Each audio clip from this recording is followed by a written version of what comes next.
Hello दोस्तों, उम्मीद करता हूँ आप सभी बहुत ही मस्त होंगे, अपनी पढ़ाई में व्यस्त होंगे। आज हम राजस्थान बोर्ड क्लास 10th 17 मार्च 2025 को आप सभी का सोशल साइंस यानी सामाजिक विज्ञान का पेपर है और इस सामाजिक विज्ञान पेपर के लिए जो महत्वपूर्ण पेपर रहने वाला है, संपूर्ण पेपर को हल करवाने वाले हैं ऐसा पेपर आप सभी के लिए लेकर आ चुके हैं, जहां से आपको 17 मार्च 2025 सामाजिक विज्ञान के पेपर में आपको हुबहू यहां से पेपर में प्रश्न मिलने वाले हैं। हुबहू आपको वही जो प्रश्न है वो आपको एग्जाम के पेपर में मिलेंगे। तो अभी तक आपने इस क्लास को लाइक नहीं किया है तो क्लास को क्या कर दीजिए, लाइक कर दीजिए। चैनल पर इस चैनल को सब्सक्राइब करके बेल आइकन को प्रेस कर दीजिए और ज़्यादा से ज़्यादा इस क्लास को शेयर करना है अपने सभी दोस्तों के साथ, क्योंकि ये पेपर आप सभी के लिए काफ़ी इंपॉर्टेंट पेपर रहने वाला है और जहाँ से आपको हुबहू 17 मार्च 2025 के पेपर में हुबहू आपको प्रश्न भी मिलने वाले हैं। तो यहाँ पर हम पेपर को शुरू करेंगे और इस क्लास में हम ये भी डिस्कस करेंगे किस प्रकार से आप आसानी से इस सामाजिक विज्ञान के पेपर के आंसर शीट को भरेंगे, किस प्रकार से उत्तर कैसे लिखेंगे, उत्तर लिखने का क्या सही तरीका है। बहुत सारी जानकारी इस क्लास से आपको मिलने वाली है, इसलिए क्लास को आपको एंड तक देखना है। तो सबसे पहले हम बात करेंगे सेक्शन ए यानी खंड अ।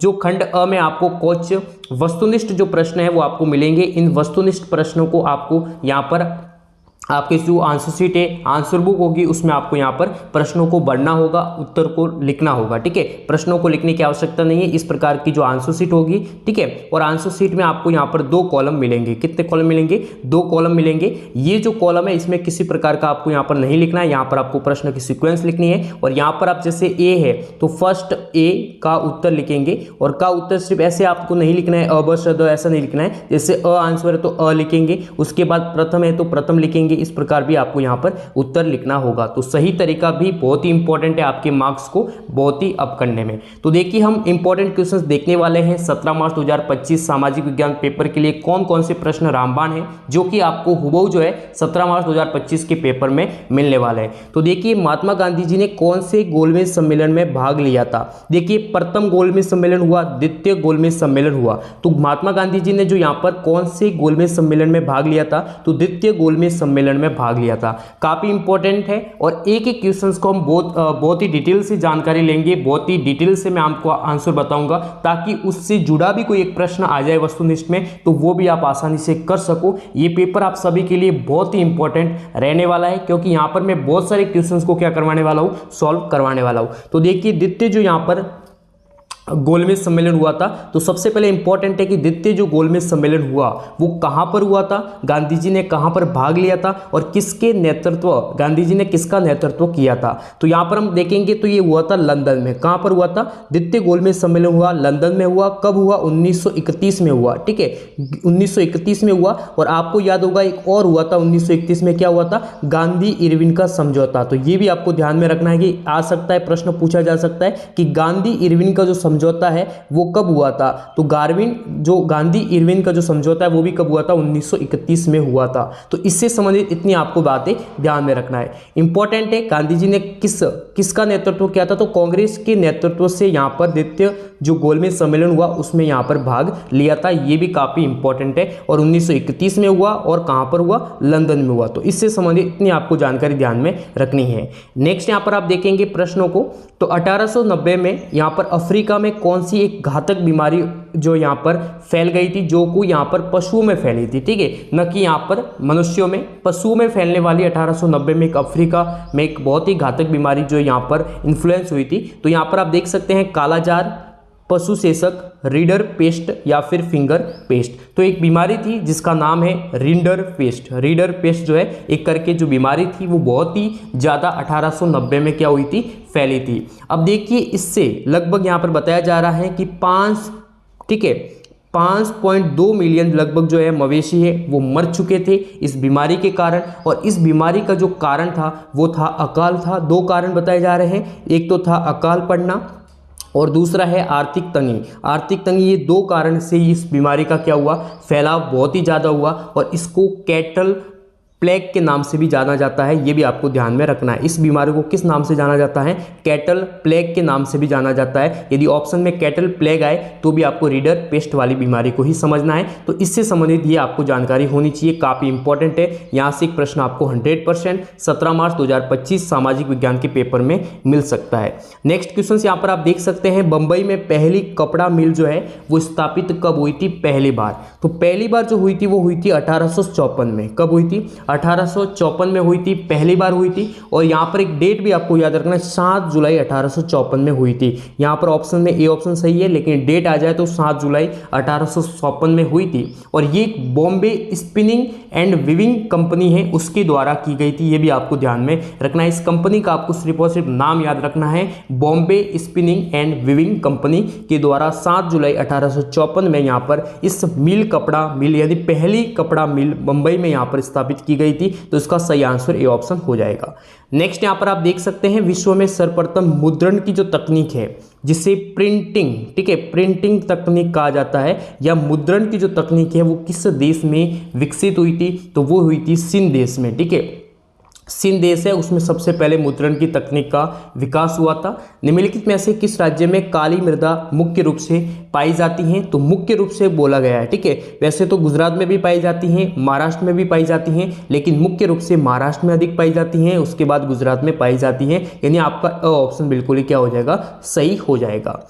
नेक्स्ट यहाँ पर आप देख सकते हैं, काफी इंपॉर्टेंट क्वेश्चन है, बहुत ही इंपॉर्टेंट है ये पेपर, ठीक है। 17 मार्च 2025 सामाजिक विज्ञान के पेपर के लिए ये सभी प्रश्न बहुत ही रामबाण साबित होने वाला है, वो आपको एग्जाम के पेपर में मिलने वाला है। देखिए, भारत के जिस राज्य में स्थानीय वनों के अंतर्गत सबसे अधिक क्षेत्र है, ठीक है, जहां पर वन क्षेत्र ज्यादा है, वन क्षेत्र ज्यादा है, और इससे मैं आपको यहां पर एक हिंट दे देता हूं कि भारत का वन प्रदेश के नाम से भी जाना जाता है। तो भारत का वन प्रदेश के नाम से जाने वाला जो राज्य है वो कौन सा है? मध्य प्रदेश। यानी जो राज्य में स्थायी जो वन है वो अंदर सबसे अधिक क्षेत्र है वो मध्य प्रदेश में है। बिल्कुल ही सही आंसर हो जाएगा। यानी मध्य प्रदेश में बहुत ज़्यादा यहाँ पर स्थायी क्षेत्रों में वन पाए जाते हैं।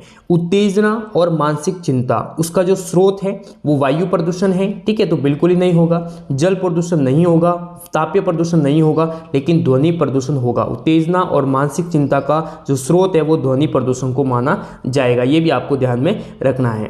नेक्स्ट यहाँ पर आप देख सकते हैं, भारत में प्रथम रेलगाड़ी चलाई गई थी। देखिए, ये प्रश्न एक PYQ है, यानी पिछले प्रश्नों पत्रों में आया हुआ प्रश्न है, और वेरी मोस्ट इंपॉर्टेंट क्वेश्चन है। ये भी आपको ध्यान रखना है, बहुत ही इंपॉर्टेंट क्वेश्चन है, 100% आपको एग्जाम के पेपर में मिलने वाला प्रश्न है। और इससे संबंधित आपको 3-4 जो है क्वेश्चन बनेंगे। देखिए, भारत में रेलगाड़ी जो है यहाँ पर चलाई गई थी, तो उसकी आपको डेट भी याद रखना है। तो 16 अप्रैल 1853 में सबसे पहले, 1853 में सबसे पहले यहाँ पर क्या चलाई गई थी? रेल चलाई गई थी। और वो भी मुंबई में 2 स्थान है, एक तो है बोरीबंदर से लेकर थाने तक। ये रेल जो है यहाँ पर 34 किलोमीटर पहली बार चली थी। कितनी चली थी? 34 किलोमीटर, जिसमें 400 यात्री सवार थे। कितने यात्री थे?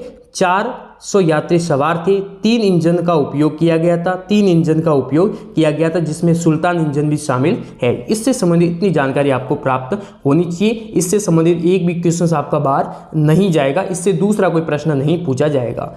श्रीलंका के जातीय समूह में निम्न में से कौन से प्रमुख हैं? तो शिहली जो तमिल है वो बहुत ही प्रमुख जातीय समूह है श्रीलंका के। ये इसका सही आंसर हो जाएंगे, काफी इंपॉर्टेंट क्वेश्चन हो जाएगा।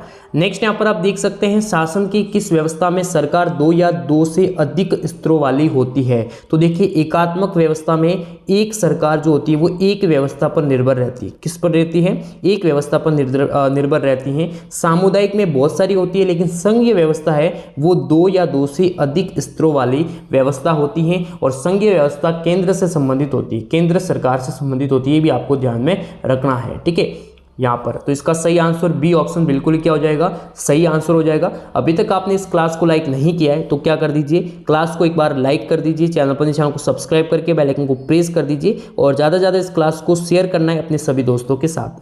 निम्न में से किस देश में सार्वजनिक जीवन में महिलाओं की भागीदारी का स्तर बहुत ही ऊंचा है? तो वह कौन से देशों में है? तो देखिए, नॉर्वे में भी है, स्वीडन में भी है और फिनलैंड में भी है। यानी इन सभी देशों में क्या है, सार्वजनिक जीवन में महिलाओं की जो भागीदारी है वो उसका जो स्तर है वो क्या है, बहुत ही हाई है। ठीक है, और ऐसे जो देश होते हैं, ऐसे देश होते हैं उन्हें एक यहाँ पर नाम दिया गया है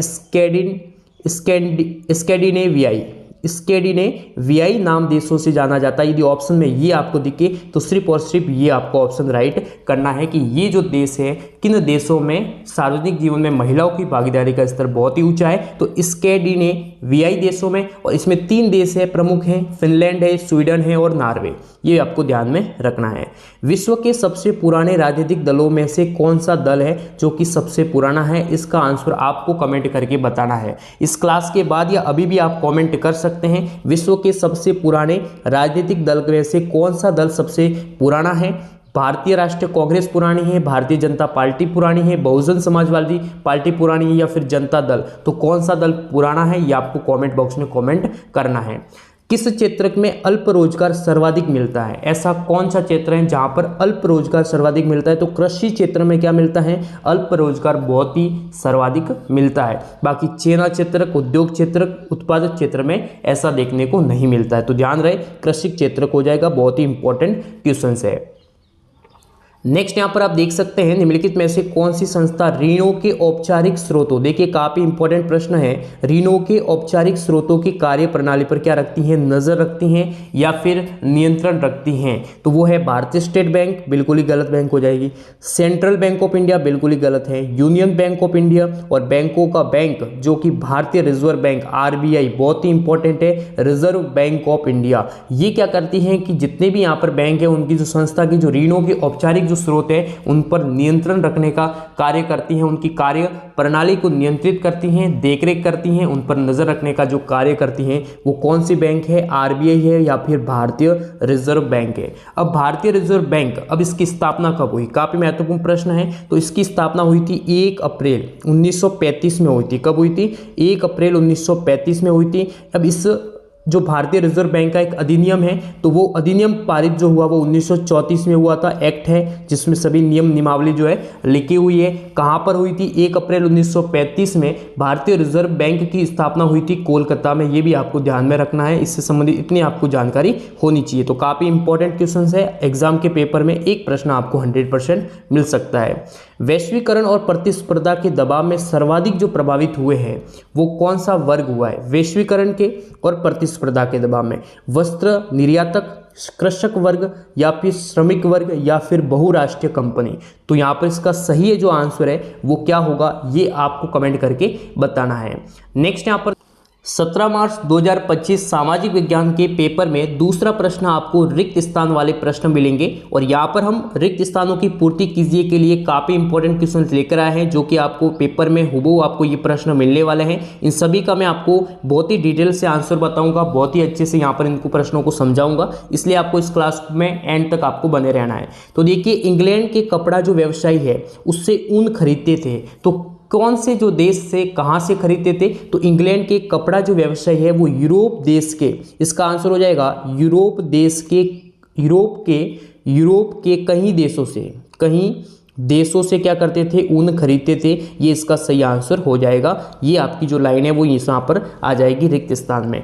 ठीक है, एक के आने से एक नया पाठक वर्ग पैदा हुआ है, तो क्या आने से एक नया पाठक वर्ग पैदा हुआ, तो मुद्रण प्रणाली आने से, कौन सी तकनीक आने चाहिए, मुद्रण प्रणाली कह सकते हैं या फिर प्रिंटिंग प्रणाली, प्रिंटिंग सिस्टम आने से क्या हुआ है, एक नया पाठक वर्ग जो है वो पैदा हुआ है, यानी इसका हो जाएगा मुद्रण प्रणाली, इसका हो जाएगा यूरोप के कई देशों से।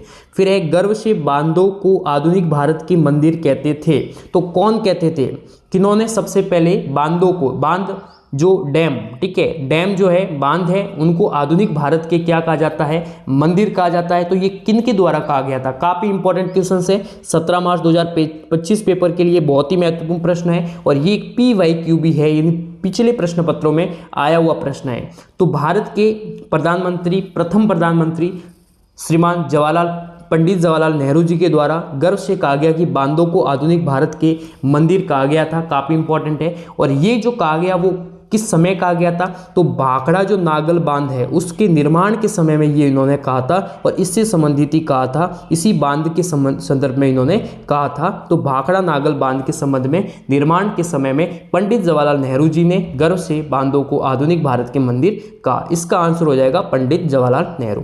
राजनीतिक दल का गठन करते हैं और उसका संचालन करते हैं, तो कौन करते हैं राजनीतिक दल का गठन?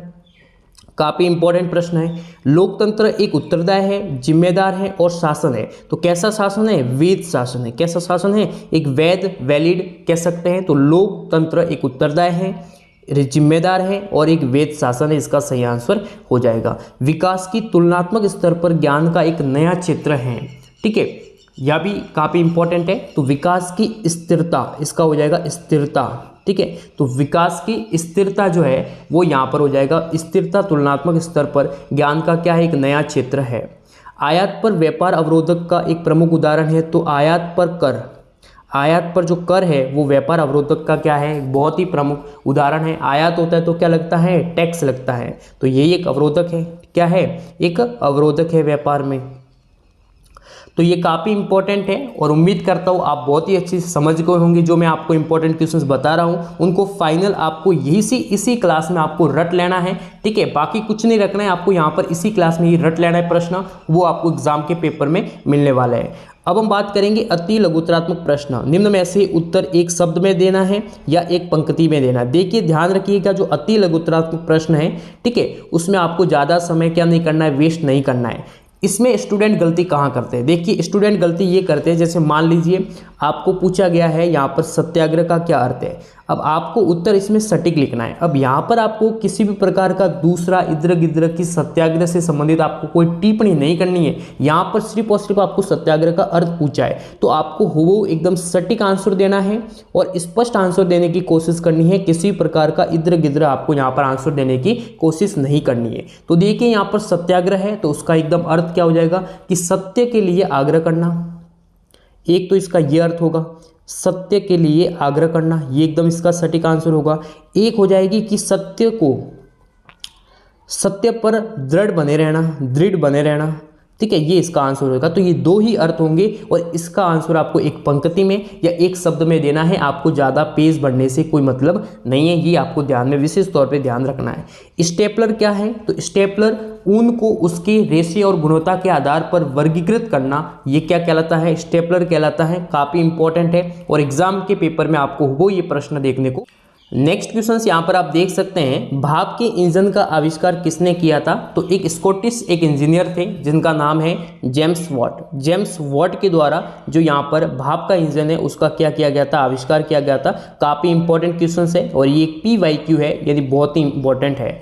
फिर है संकटग्रस्त वन्य जीव प्रजातियों के नाम बताइए। एक तो होती है देखिए संकटग्रस्त, जो अभी विलुप्त होने की कगार पर है। ठीक है, विलुप्त होने की कगार पर ऐसी प्रजातियां जो क्या है? विलुप्त होने की कगार पर है, जिनकी जो यहाँ पर प्रजातियां बहुत ही सीमित मात्रा में हैं। तो ऐसी जाति कौन सी होंगी? संकटग्रस्त होगी। तो इसके दो उदाहरण बताने हैं आपको। किसी भी प्रकार का ऐसा नहीं लिखना है कि संकटग्रस्त वन जीवन प्रजातियां उसे कहते हैं। आपको यहाँ पर जो प्रश्न पूछा है ना उसका सटीक आपको आंसर देना है कि संकटग्रस्त वन्यजीव प्रजातियों के दो नाम बताइए। तो मैं आपको तीन बता देता हूँ। ठीक है, तेंदुआ है जो कि क्या है? संकटग्रस्त जाति है। ग्रेट इंडियन बस्टर्ड ये भी है। घड़ियाल है। तो ये सब क्या है? एक संकटग्रस्त प्रजाति में आते हैं। वायु प्रदूषण से मानव पर क्या प्रभाव पड़ते हैं? संक्षेप में आपको बताना है। यदि वायु प्रदूषण होता है तो उस पर मानव पर क्या प्रभाव पड़ते हैं? तो स्वास्थ्य संबंधी बहुत प्रभाव पड़ते हैं। ठीक है, तो ये सभी काफ़ी इंपॉर्टेंट है। सामुदायिक सरकार वाले देशों के नाम बताइए जहाँ पर कौन सी सरकार चलती है? सामुदायिक सरकार चलती है। तो वो सरकार हो जाएगी कौन से देश में? तो बेल्जियम देश में। किस देश में? बेल्जियम देश में सामुदायिक सरकार चलती है। ये काफ़ी इंपॉर्टेंट क्वेश्चन हो जाएगा, बहुत ही इंपॉर्टेंट है। 17 मार्च 2025 सामाजिक विज्ञान के पेपर के लिए काफ़ी इंपॉर्टेंट है। अब हम बात करेंगे नेक्स्ट, यहाँ पर आप देख सकते हैं ये सभी अति लघुत्तरात्मक प्रश्न है। इनका आपको आंसर एक ही लाइन में देना है या फिर एक ही शब्द में देना है। श्रम के लैंगिक विभाजन से आप क्या समझते हैं? बहुत ही इंपॉर्टेंट क्वेश्चन है। तो देखिए समाज में पुरुषों और महिलाओं के बीच श्रम का विभाजन, काम का बंटवारा, किसका बंटवारा? काम का बंटवारा। अब काम का बंटवारा किन किन के मध्य होगा?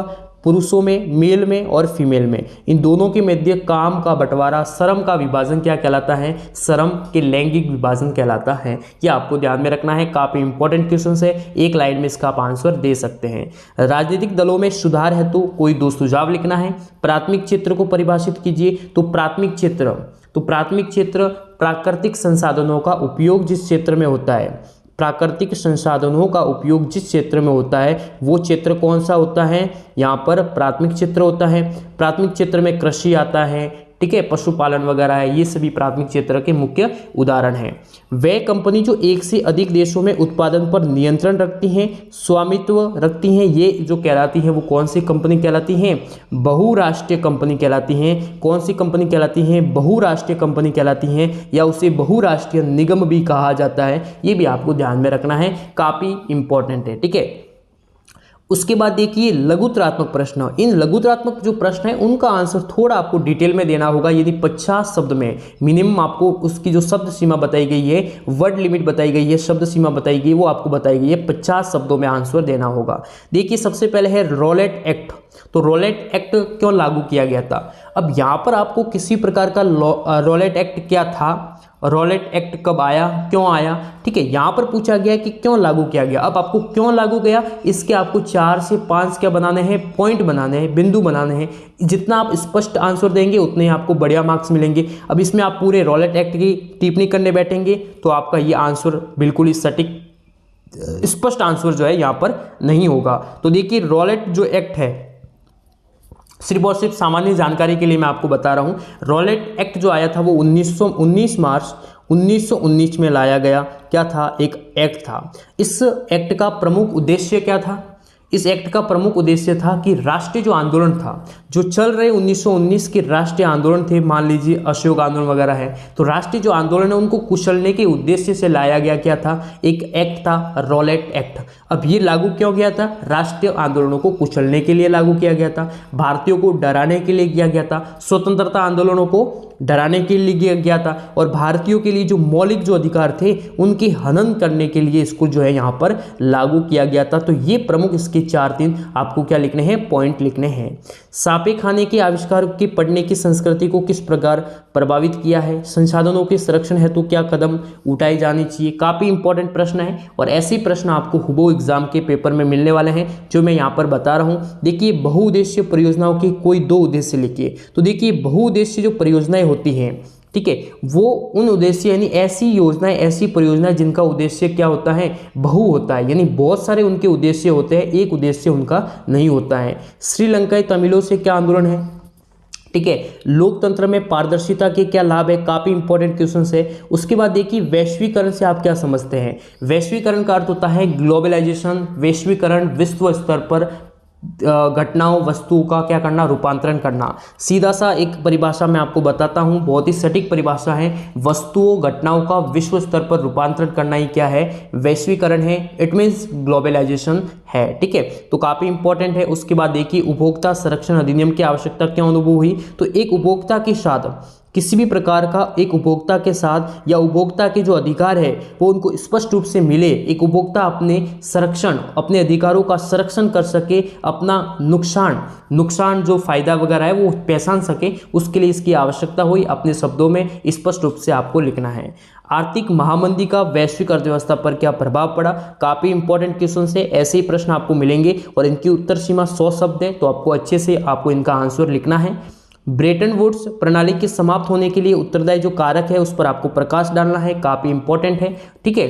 देखिए गन्ने की उपज के लिए अनुकूल भौगोलिक परिस्थितियों का आपको उल्लेख करना है। भारत में स्वतंत्रता पश्चात कृषि क्षेत्र में हुई सुधार है, उनका विवरण करना है। ये जो प्रश्न है ना वो काफी इंपॉर्टेंट क्वेश्चन है। 17 मार्च 2025 पेपर के लिए ये सभी प्रश्न रामबाण है, वो आपको एग्जाम के पेपर में मिलेंगे। संघवाद का अर्थ बताते हुए संघीय व्यवस्था के गठन के जो तरीके हैं उनको आपको उदाहरण से बताना है। संघीय व्यवस्था प्रणाली क्या है? सत्ता के विकेंद्रीकरण से आपको क्या लाभ बताइए। अब इसका आपको क्या बताना है? लाभ बताना है। आपके विचार से राष्ट्रीय ग्रामीण रोजगार गारंटी अधिनियम को काम का अधिकार क्यों कहा गया है? क्योंकि इसमें क्या मिलता है? कार्य मिलता है। क्या मिलता है, कार्य मिलता है। अब इसको अच्छे से आपको अपने शब्दों में स्पष्ट करना होगा। अब उसके बाद यहाँ पर आप देख सकते हैं बड़े प्रश्न हैं, कुछ बड़े प्रश्न हैं कि लोगों की भी सामूहिक पहचान का भाव उत्पन्न करने के लिए फ्रांसीसी क्रांतिकारियों द्वारा कौन कौन से उपाय किए गए थे, आपको अच्छे से उसका प्रश्नों का उत्तर में वर्णन करना है। ऐसे प्रश्न, सामाजिक के ऐसे प्रश्न जो कि निम्नात्मक होंगे या लघुत्रात्मक होंगे, उनका आंसर कैसे देंगे आप, पॉइंट वाइज आंसर देंगे, बिंदु बना बनाकर आंसर देंगे, स्पष्ट रूप से सारणियों में स्पष्ट करेंगे जो भी विषय वस्तु है, ठीक है, पॉइंट वाइज आंसर देंगे, बहुत ही अच्छे से बिंदु बनाएंगे, ठीक है। तो इस आंसर ऐसे देंगे तो आपके बहुत ही अच्छे मार्क्स आएंगे। आपको महाभारत की तरह, रामायण की तरह गाथा नहीं लिखनी है, गाथा के नंबर नहीं मिलेंगे। इतना कॉपी चेक करने वाले के पास इतना टाइम नहीं है कि आपकी जो गाथा लिखी है, बहुत सारे शब्द लिखे, वो पढ़े, स्पष्ट रूप से सटीक आंसर लिखने हैं, शुद्ध शब्दों में अच्छे से खुल्लम खुल आपको आंसर लिखने हैं। उसके बाद देखिए आपको टिप्पणियां मिलेगी, किन्हीं दो पर आपको टिप्पणी करनी है, ध्यान से देखिए, किन्हीं दो पर ही करनी है। ऋण के औपचारिक स्रोत, ठीक है, मुद्रा के क्या कार्य है, सहकारी समितियां के क्या कार्य है, स्वयं सहायता के समूह, जो आपको इंपॉर्टेंट 2 पॉइंट अच्छे सिंपल लगे, जिसके बारे में अधिक आपको जानकारी हो, वो आप टिप्पणी लिख सकते हैं 2 पॉइंट पर। उसके बाद अंतिम में आपको भारत का मानचित्र मिलेगा, जिसमें अमरकंटक, रत्नागिरी, गोवा, बच्चिन, अंकलेश्वर, डिंगबोई, कोरबा, अजमेर आदि को आपको दर्शित करना होगा। जैसे मान लीजिए अमरकंटक आया है तो ये कहाँ पर है, तो ये मध्य प्रदेश में है, तो मध्य प्रदेश कहाँ पर है, यहाँ आ जाएगा अमरकंटक, ठीक है। ये जो है ना स्थान, ये अमरकंटक आ जाएगा, ये हमारा राजस्थान, प्यारा सा हमारा राजस्थान, ठीक है, ये राजस्थान हो जाएगा। उसके बाद ये मध्य प्रदेश हो जाएगा। तो ये है, काफ़ी इंपॉर्टेंट है। तो देखिए अमरकंटक मध्य प्रदेश में है, रत्नागिरी महाराष्ट्र में है, गोवा, बच्चिन जो है यहाँ पर अलग अलग राज्यों में, उत्तर प्रदेश में भी भाग है, बिहार में भी है, ठीक है। तो इस प्रकार से आपको अच्छे से मानचित्र में इनको अंकित करना होगा। तो काफ़ी इंपॉर्टेंट था पेपर आप सभी के लिए। उम्मीद करता हूँ आपको ये क्लास बहुत ही शानदार लगी होगी और 17 मार्च 2025 के पेपर में हुबहू यहाँ से आपको हुबहू प्रश्न मिलने वाले हैं। इस क्लास को लाइक कर दीजिए, चैनल को सब्सक्राइब करके बेल आइकन को प्रेस कर दीजिए।